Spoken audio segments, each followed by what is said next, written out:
엄마, 지금 제정신이세요? 꼭 이렇게 자식들 눈에 피눈물 나게 하면서까지 이 아저씨랑 재혼을 해야겠어요? 누가 재혼한다고 했니? 그 말에 딸이 비웃듯 대꾸했어요. 그럼요.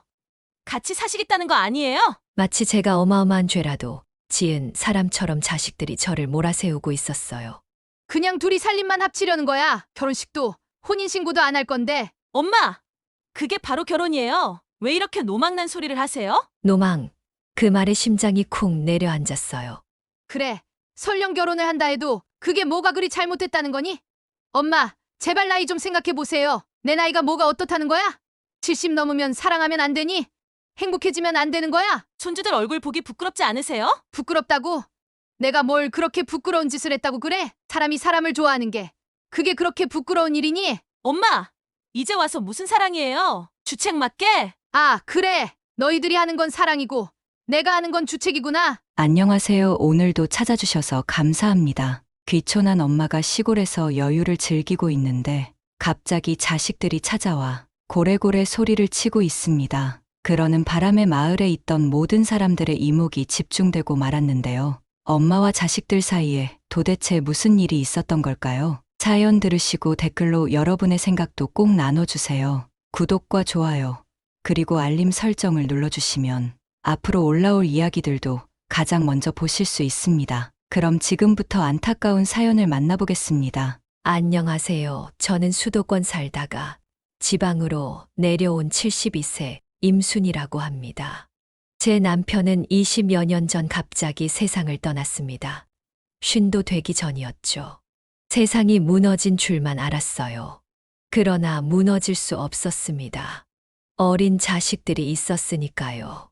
밤이면 베개에 얼굴을 파묻고 울다 아침이면 눈물을 훔치고 부엌으로 향했습니다. 누구보다 씩씩하게 살아야 했습니다. 서울 화곡동에 30년 된 아파트, 남편과 함께 어렵게 마련한 그 집에서 아이들을 키웠습니다. 아들은 서울의 명문대에 들어갔고, 딸은 번듯한 회사에 취직했습니다.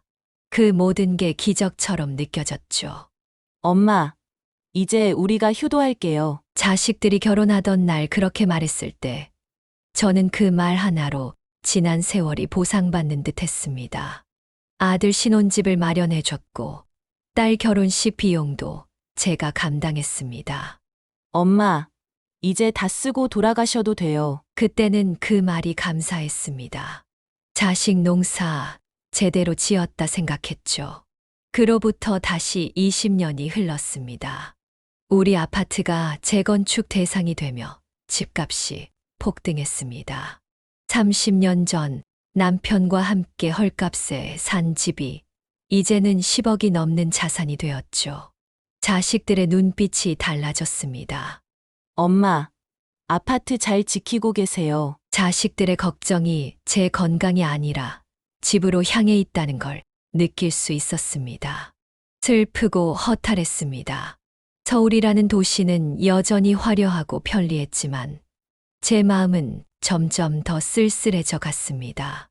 매일 아침 혼자 마시는 커피, 밤마다 혼잣말로 채우는 TV 소리. 자식들은 바쁘다며 한 달에 한 번 얼굴 보이기도 힘들었습니다. 어느 순간부터 그들이 찾을 때는 언제나 돈 이야기가 뒤따랐습니다. 그러다 우연히 친구들과 대구 여행을 갔습니다. 경산의 한 전원주택 단지를 보게 되었죠. 바다가 보이는 마당, 작은 텃밭이 있는 정원. 가슴이 뛰었습니다.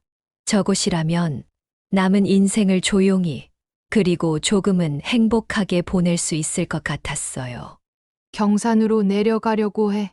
제가 말을 꺼내자 아들의 얼굴이 경직되었습니다. 거길 왜요? 시골에서 어떻게 사시려고요? 자식들을 안심시키기 위해 큰 결심을 했습니다. 서울 아파트를 팔아 자식들에게 각각 1억씩 주었습니다. 그 돈으로 경산에 전원주택 한 채, 그리고 작은 월세 건물도 장만했습니다.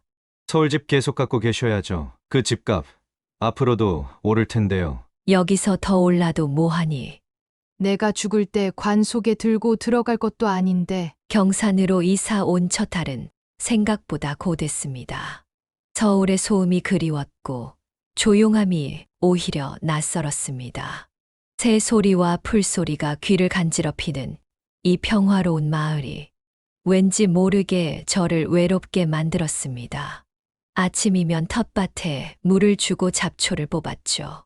하지만 오후부터는 한없이 길었습니다. TV를 켜놓고 멍하니 앉아 있다가 자식들에게 전화를 걸었습니다. 엄마, 거기 주민들이랑 어울려 보세요. 노인정도 다녀보시고요. 노인정이라는 말이 마음에 걸렸습니다. 내가 벌써 그런 나이인가 싶기도 했고, 가고 싶지 않았던 건 아니지만 쉽게 발걸음이 떨어지지 않았습니다. 하지만 왠지 모를 기대감도 있었죠. 서울에서는 평생 누구의 엄마, 누구의 아내로 살았지만 이곳에서는 그냥 나로 살 수 있을 것 같았거든요. 이곳 경산에서 저는 처음으로 내 인생을 살고 있다는 느낌을 받습니다. 누구에게 보여주기 위한 삶이 아니라 진짜 나를 위한 시간.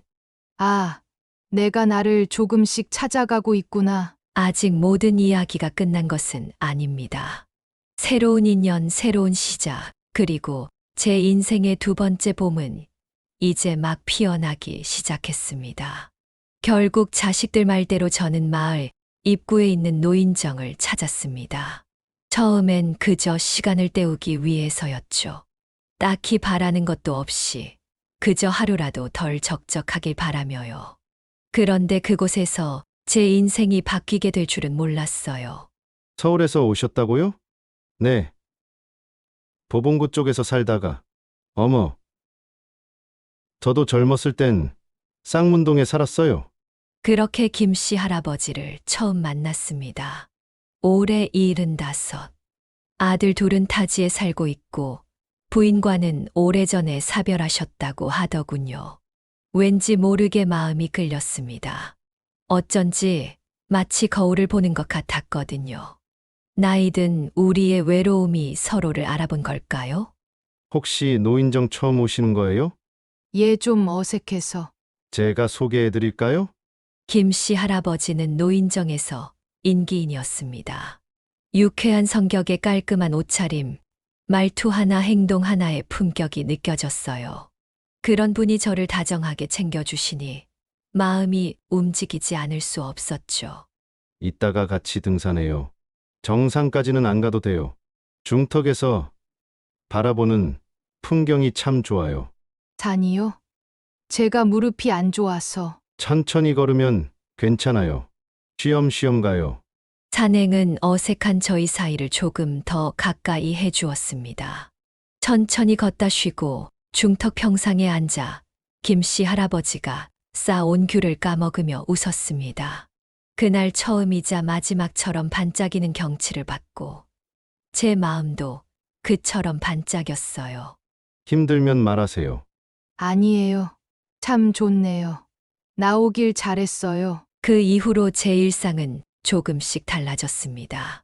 김씨 할아버지와 함께 하는 시간이 점점 늘어났어요. 노인정에서도 자연스럽게 함께 앉게 되고 종종 텃밭에도 같이 갔습니다. 이렇게 심으면 허리 아파요. 제가 도와드릴게요. 하며 땅을 고르던 그 손길, 참 다정했죠. 이거 제가 키운 고추예요. 맵지 않아요.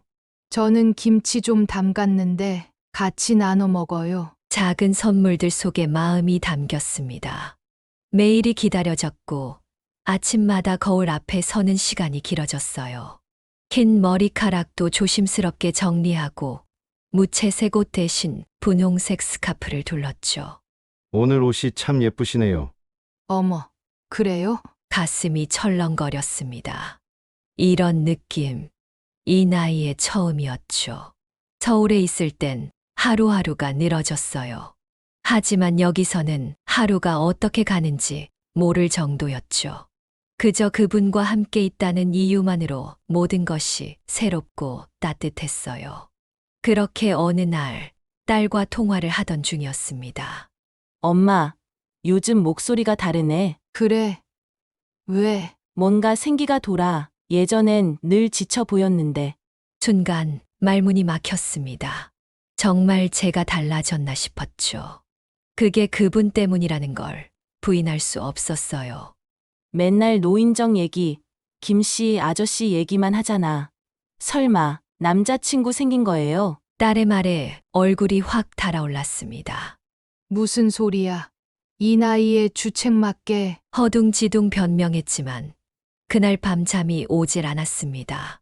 거실을 맴돌며 거울을 바라보았어요. 주름진 얼굴, 하얀 머리. 하지만 그 속에 반짝이는 눈동자 하나. 마치 소녀처럼요. 나도 모르게 중얼거렸습니다. 이런 내가 이상한 걸까? 다음 날 노인정에 나갔지만 왠지 시선이 달라 보였습니다. 둘이 참 잘 어울리시네요. 그동안 못 들은 척했던 말들이 자꾸만 들려왔어요. 그 말들이 칭찬인지 빈정거림인지 헷갈릴 정도였죠. 무엇보다 제 마음이 복잡해졌습니다. 딸의 한마디가 마음속에 작은 균열을 내기 시작했거든요. 김씨 할아버지를 마주쳤을 때 저는 처음으로 고개를 숙였습니다. 어제는 잘 주무셨어요? 네. 제 목소리가 떨렸습니다. 그분은 눈치를 채신 듯 아무 말 없이 제 옆에 조용히 앉았습니다. 한동안 침묵이 흘렀죠. 이상하게도 그 침묵이 따뜻했습니다. 마치 말하지 않아도 서로를 이해하고 있다는 듯이요. 그날 저녁 노을이 질 무렵 김씨 할아버지가 제게 말했습니다. 누구 눈치 보실 거 없어요. 누구도 우리의 마음을 대신 살아줄 수는 없잖아요. 그 말에 눈물이 핑 돌았습니다. 그동안 눌러왔던 감정이 한꺼번에 터져 나올 것 같았죠. 말 한마디, 손길 하나에도 의미가 생기는 나날들. 저는 그날 처음으로 스스로에게 솔직해졌습니다. 이건 사랑일지도 모른다고요. 그것도 아주 늦게 인생의 끝자락에서 찾아온 귀한 사랑. 그리고 그 순간 마음속의 금은 더 이상 균열이 아니라 새로운 꽃잎을 피워내는 틈이라는 걸 깨달았습니다. 이제 가시는 거예요? 네. 해지기 전에 가봐야죠. 해질 무렵 늘 그렇듯 노인정을 나서는데 김씨 할아버지가 따라 나오셨어요. 노을을 배경으로 마을 길을 천천히 걸었죠. 둘 다 말없이 그저 나란히. 그 침묵이 이상하게 편안했어요. 가을 바람이 살랑거리네요. 그렇네요. 처음엔 후회도 했는데 이젠 좋아요. 서울엔 이런 여유가 없었으니까요. 골목 어귀에서 김씨 할아버지가 품에서 뭔가를 꺼내셨어요. 조심스럽게 건넨 하얀 종이 2번 접힌 편지 한 장. 사박사박 걸어가면서 읽어보세요. 집에 와서 떨리는 손으로 펼쳐보았습니다. 시작을 함께하지 못했지만 인생의 마지막에 서로 의지할 것이 되고 싶습니다. 천천히 아름답게 저무는 노을처럼 우리 함께 물러갑시다. 김점식 올림. 짧지만 제 마음을 쿵 하고 울리기엔 충분했어요. 남편 떠나고 아이들 출가시키고 혼자 산 세월이 어느덧 10년을 훌쩍 넘겼더라고요. 젊었을 땐 먹고 사느라 정신 없었고 나이 들면서는 그저 하루하루를 보내기만 했죠. 그게 외로운 건지도 모른 채 말이에요. 누군가가 이렇게 나를 생각해 준다는 것. 몇십 년 만일까요?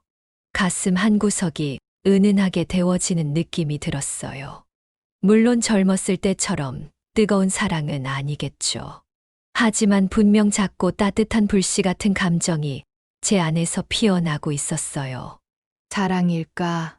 아닐까? 혼잣말에 피식 웃음이 나왔어요.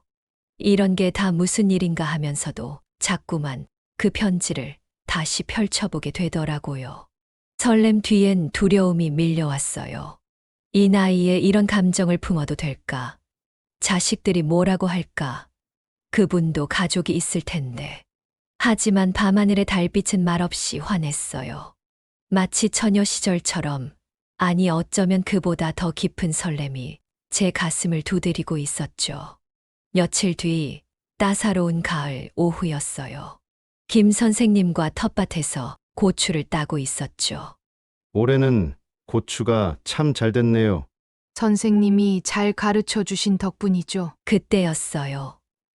엄마! 고개를 드니 아들과 딸이 서 있었어요. 얼굴은 상기되고 눈엔 불만이 가득했죠.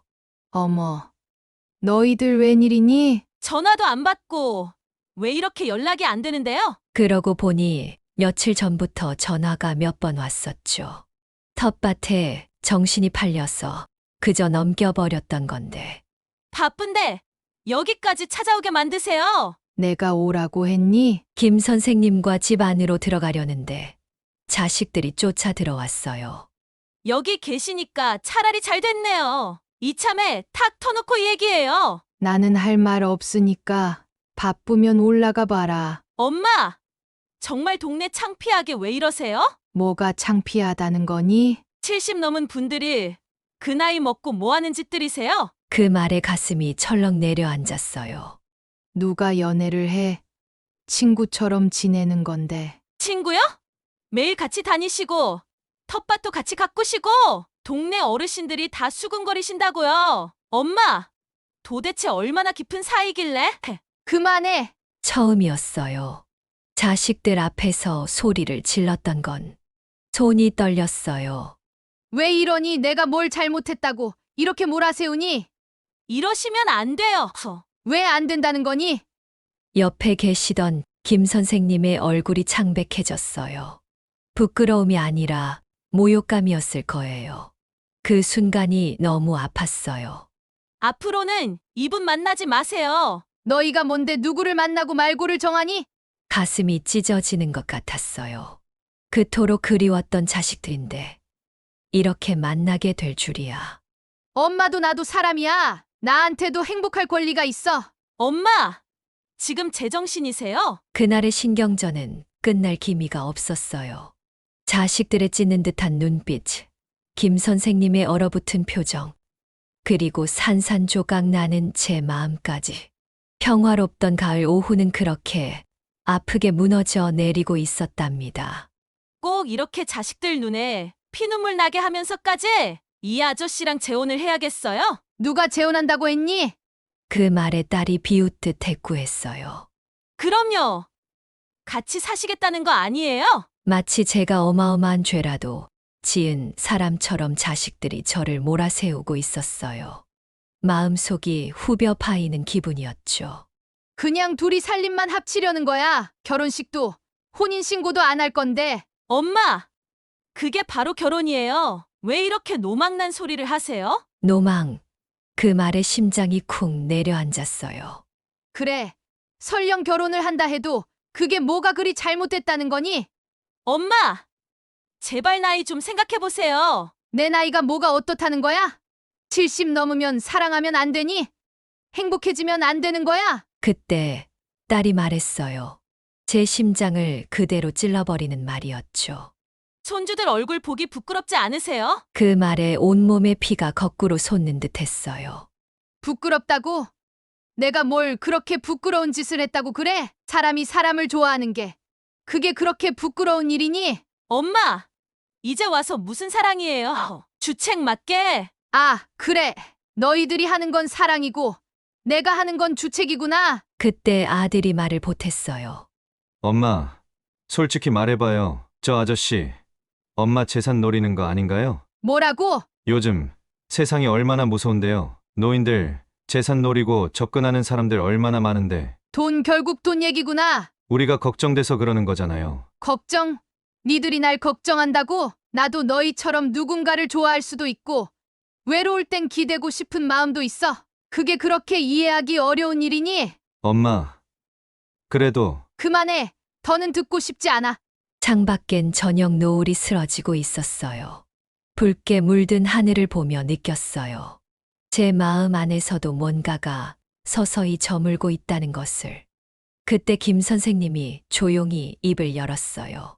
그러지들 마세요. 우리는 애초에 그러려고 한 게 아니니까요. 걱정하시는 그런 일 없을 겁니다. 그 순간 딸이 돌연 가방에서 서류 뭉치를 꺼내 들었어요. 그거 잘 됐네요.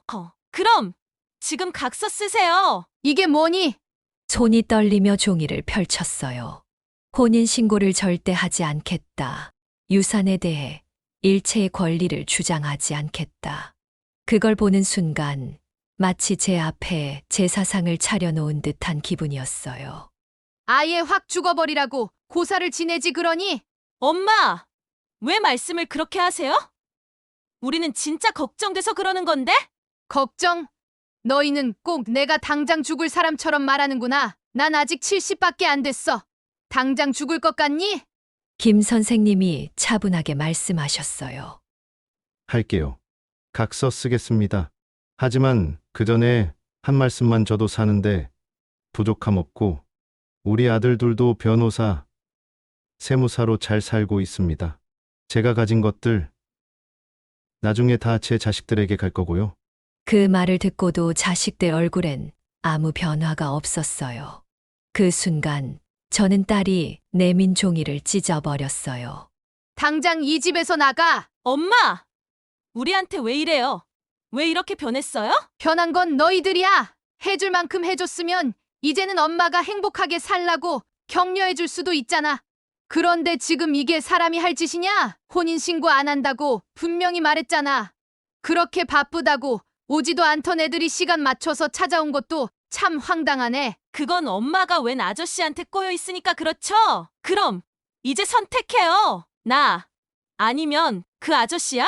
그 말에 심장이 찢어졌어요. 내가 이 사람과 결혼 안 하더라도 너희는 선택 안 한다. 엄마보다 돈이 우선인 자식은 필요 없어. 그럼 손주들도 못 볼 텐데 괜찮겠어요? 너희는 돈 못 갖게 될 텐데. 그건 괜찮겠냐? 그렇게 제가 그토록 사랑했던 자식들과 갈라섰어요. 문을 쾅 닫고 나가는 그들의 뒷모습을 보며 눈물이 멈추지 않았습니다. 사랑으로 키웠다고 자부했는데 결국 돈 앞에선 아무 소용 없었나 봐요. 주기만 했더니 이제는 안 주니까 엄마를 윽박지르는 자식들이 되어버렸네요. 누굴 탓하겠어요. 그렇게 키운 건 결국 저니까요. 그날 밤 제 가슴 한켠에 조용히 자리 잡고 있던 엄마라는 이름이 조금씩 지워져 가기 시작했답니다. 자식들이 떠나고 난 뒤 집안에는 무거운 정적만이 내려앉았습니다. 벽에 걸린 시계 소리마저 낯설게 느껴지는 고요 속에서 김 선생님이 조심스럽게 입을 여셨어요. 죄송합니다. 제가 이런 상황을 만들어서 그분의 목소리는 떨렸고 평소의 당당한 모습은 어디에도 없었습니다. 한껏 고개를 숙인 모습은 마치 큰 잘못이라도 저지른 사람처럼 보였죠. 왜 죄송하다고 하세요?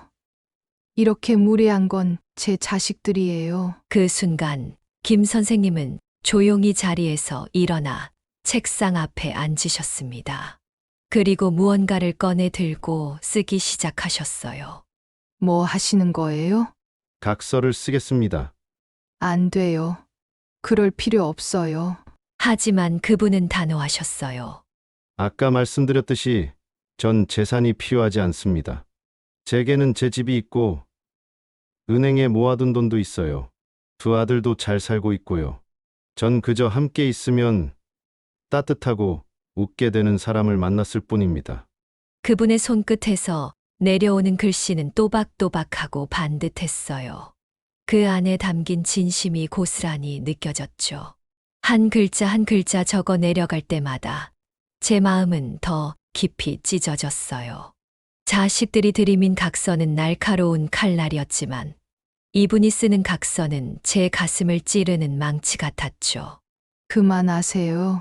그건 저와 당신 사이의 신뢰를 모욕하는 일이에요. 김 선생님이 펜을 멈추셨어요.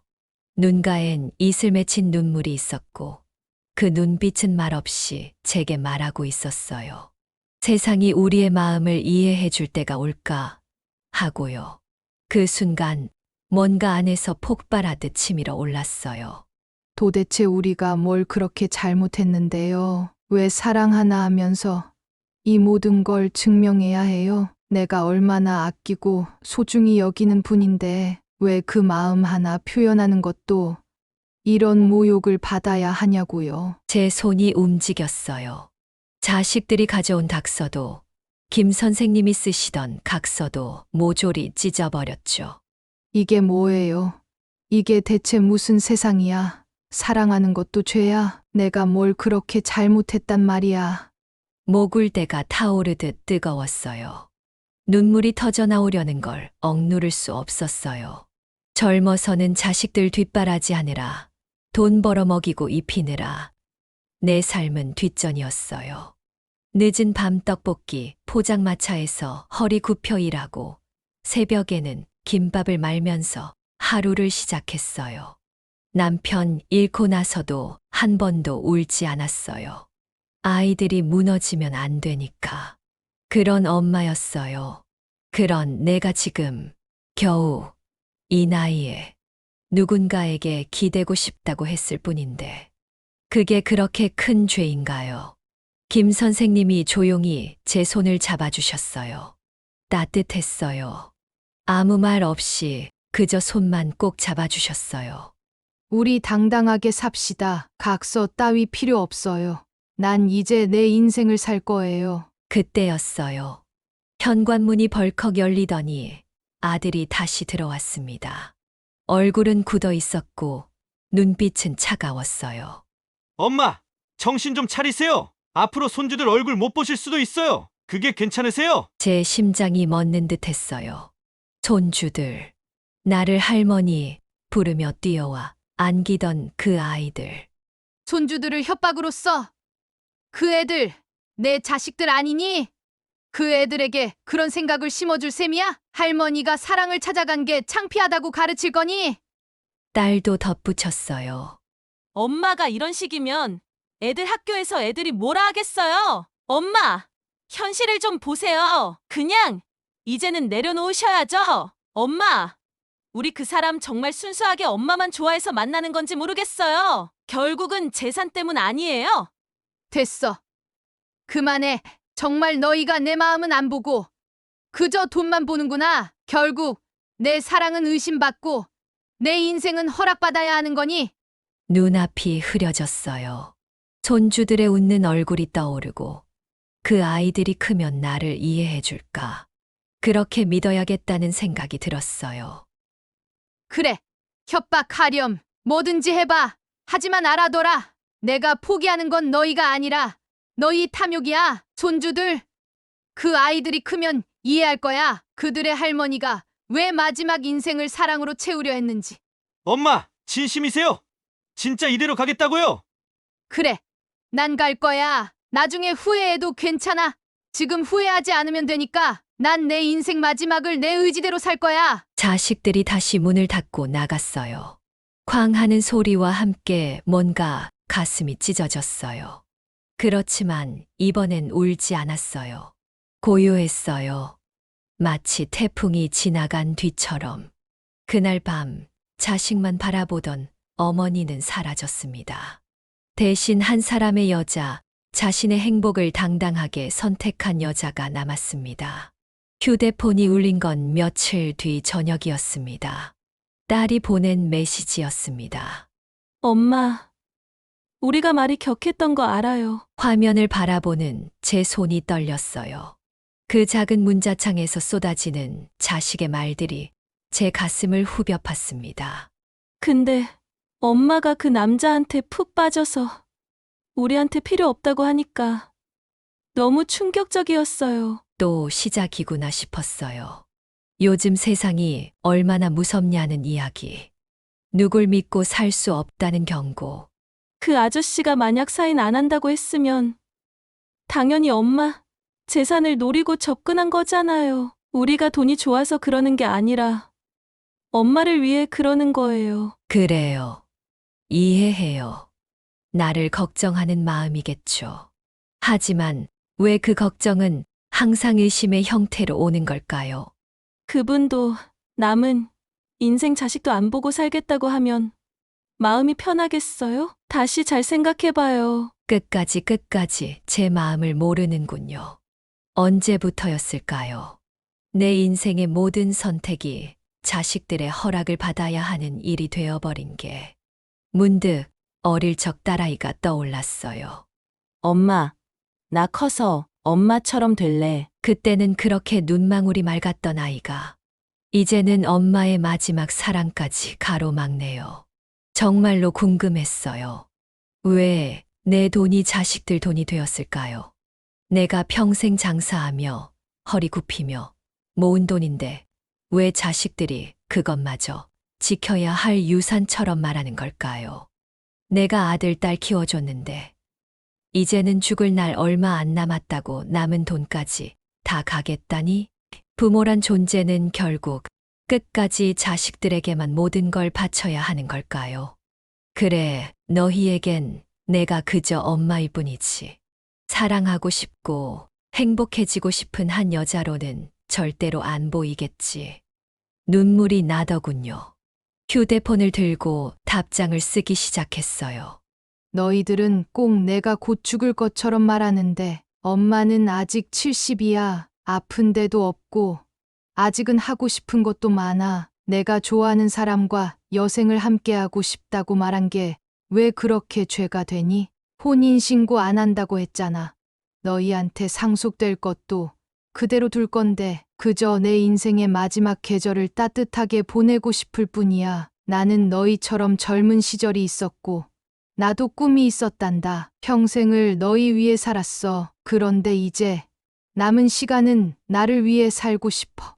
너희가 놀러 온다면 기쁜 마음으로 맞이하겠지만 설령 그렇지 않더라도 나는 내 삶을 꿋꿋이 살 거야. 사랑해. 전송 버튼을 누르는 순간 제 마음도 확실해졌어요. 잘 지내거라. 그 한마디로 저는 자식이라는 무게를 조용히 내려놓았습니다. 그날 밤 잠이 오지 않아 거실을 서성이다 거울을 봤어요. 이게 누구지? 긴 머리, 잔잔한 주름, 그러나 그 안에 반짝이는 눈동자. 20살 때의 저를 보는 것 같았어요. 나는 어디에 있었을까? 남편을 떠나보내고 오직 엄마로만 살았던 지난 날들이 주마등처럼 떠올랐어요. 아침마다 도시락을 싸고 밤마다 장사를 하고 내 생일도 잊고 살았어요. 아이들 졸업식, 결혼식. 항상 뒤에서 조용히 미소만 짓고 있던 나. 그 모든 시간이 스쳐 지나가는데 정작 제 인생은 없더군요. 그래, 나는 나를 지우고 살았어. 자식들을 위해 산다는 게 나를 없애는 건 아니었는데 그 순간 깨달았어요. 나도 행복해질 권리가 있어. 그렇게 저는 제 인생을 다시 시작하기로 결심했어요. 사랑하고 웃고 아침 햇살을 맞이하며 살기로요.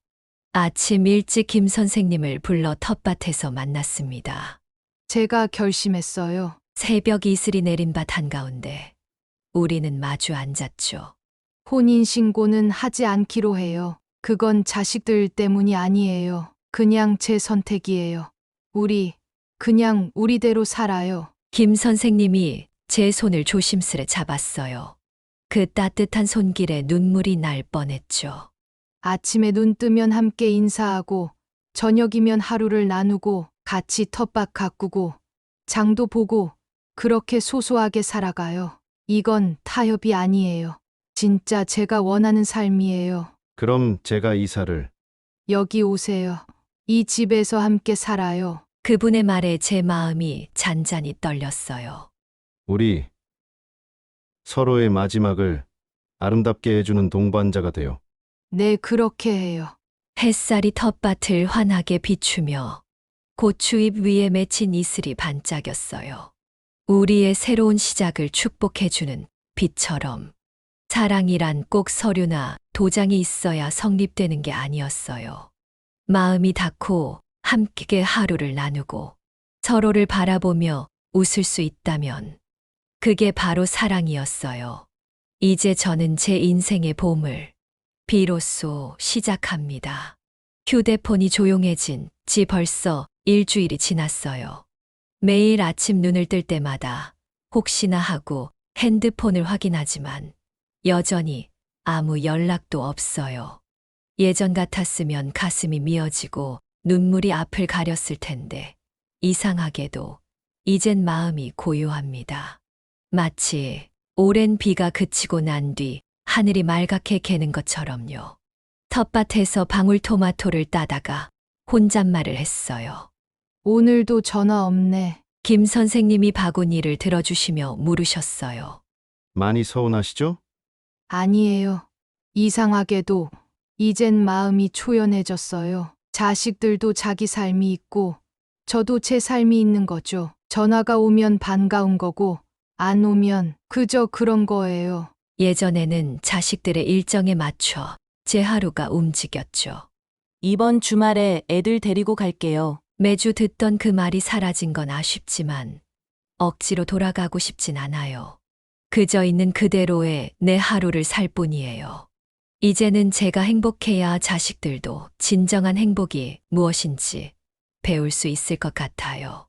엄마의 행복이 곧 자식의 행복이란 말. 이제야 조금은 알 것 같아요. 김 선생님이 제 옆에 앉으며 커피를 건네주시더군요.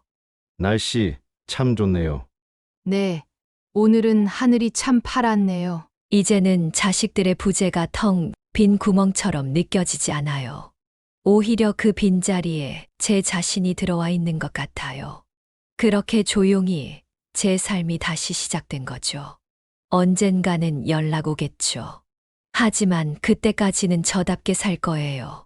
사랑할 줄 아는 한 사람으로, 여전히 삶을 누릴 줄 아는 여자로요. 그날 저녁 마당에 앉아 노을을 바라봤어요. 하늘은 주황빛으로 물들고 새소리가 먼 데서 들려왔어요.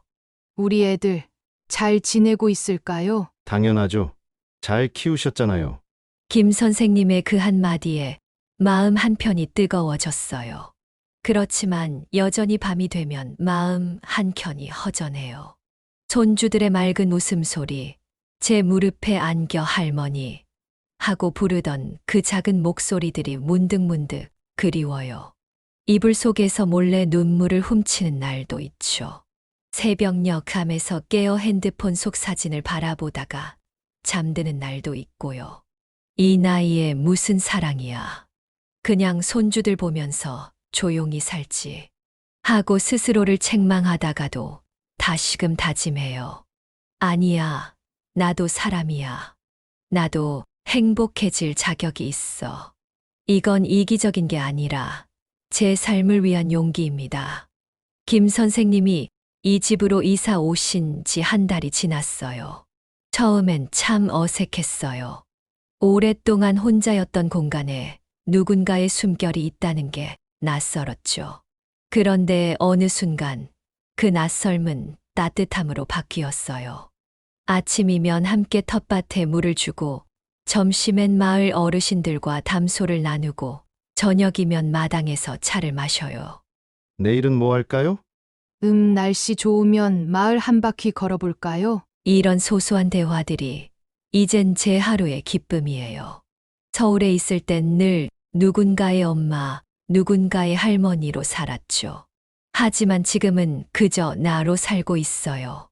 아침이면 거울 앞에 서서 오늘은 뭘 입을까 고민하는 재미도 생겼어요. 김 선생님의 한마디에 하루 종일 기분이 좋아지기도 해요. 옷이 참 예쁘세요. 그 말 한 줄이 누군가에겐 그저 예의일 수도 있겠지만 제겐 위로고 응원이었어요. 마을 어르신들이 가끔 말해요. 두 분 참 보기 좋아요. 부럽습니다. 그럴 때마다 제 선택이 틀리지 않았다는 확신이 들어요. 하지만 그래도 밤이 되면 그리움은 어김없이 찾아오죠. 손주들의 제잘거림, 자식들의 투정도 이젠 그립기만 해요. 마트에서 손주 또래 아이를 보고 가슴이 덜컥했어요. 할머니, 이거 사주세요. 그 말 한마디에 눈물이 핑 돌았어요. 집에 돌아와 김 선생님께 말했어요. 오늘 마트에서 손주들 또래 아이를 봤는데 많이 그리우시죠? 네, 이런 얘기 미안해요. 아니에요. 저도 제 손주들 그리워요. 그렇게 우리는 서로의 그리움을 나누며 하루를 살아가고 있어요. 완벽하진 않지만 나름대로 소중한 일상이죠. 여러분도 혹시 이런 감정을 품고 계신가요? 외롭고 애틋하고 때로는 아프고 그래도 살아가야 하는 그 마음. 오늘 사연은 여기까지입니다. 여러분은 이 사연을 들으시며 어떤 생각이 드셨나요? 댓글로 여러분의 생각과 이야기를 남겨주세요. 작은 댓글 하나라도 그녀와 같은 상황에 있는 이들에게 큰 힘이 될 수 있습니다. 오늘도 사연 듣는 밤과 함께 해주셔서 감사합니다. 다음에도 여러분들의 사연들로 밤을 채워보겠습니다. 그리고 구독과 좋아요, 알림 설정은 앞으로 더 많은 이야기를 준비하는데 큰 힘이 되니 많이 눌러주시길 부탁드립니다. 저는 그럼 다음 사연에서 뵙겠습니다. 편안한 밤 되세요.